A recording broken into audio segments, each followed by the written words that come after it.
নমস্কাৰ। আজি মই কেইটামান সুঝাৱ লৈ আপোনালোকৰ সন্মুখত উপস্থিত হৈছোহি।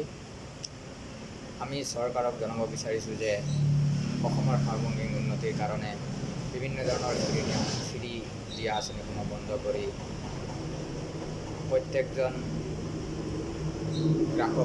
মোবাইল গ্ৰাহকক নিজৰ মোবাইল ৰিচাৰ্জটো ফ্ৰী কৰি দিব লাগে। 2 নম্বৰে যিমান প্ৰাইভেট স্কুল আছে সব স্কুলক ন্যূনতম এটা মাননি নিৰ্ধাৰণ কৰি মাননি দিয়াৰ সিদ্ধান্ত গ্ৰহণ কৰিব লাগে আৰু আগন্তুক দিনত কোনো ধৰণৰ প্ৰাইভেট স্কুল নোখোলাৰ সিদ্ধান্ত গ্ৰহণ কৰিব লাগে। যদিও খুলিবলগীয়া হয় তেনেহ'লে চৰকাৰৰ চাৰ্ভে কৰাৰ পিছত খোলাৰ অনুমতি দিব পাৰে।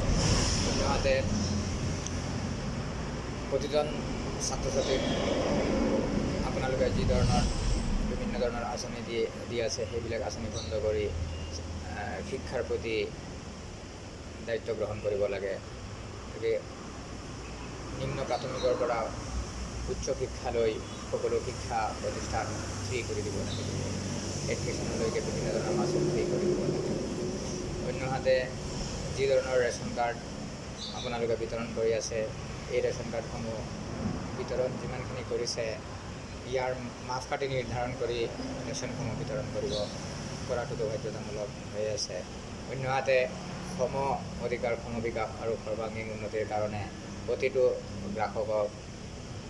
বিজুলী গ্ৰাহকক বিজুলী বিনামূলীয়াকৈ দিব লাগে।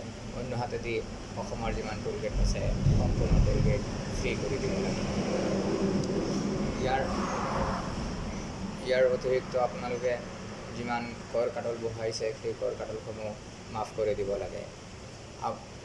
আপোনালোকে যদি চাই বিভিন্ন ধৰণৰ আঁচনিসমূহত যি ধন অপচয় হৈ আছে সেই ধন যদি আপোনালোকে সদব্যৱহাৰ কৰে তেনেহ'লে এইখিনি আমাৰ কোৱা কথাখিনি আপোনালোকে পালন কৰিব পাৰিব আৰু ইয়াতকৈ লোকচান নহয়।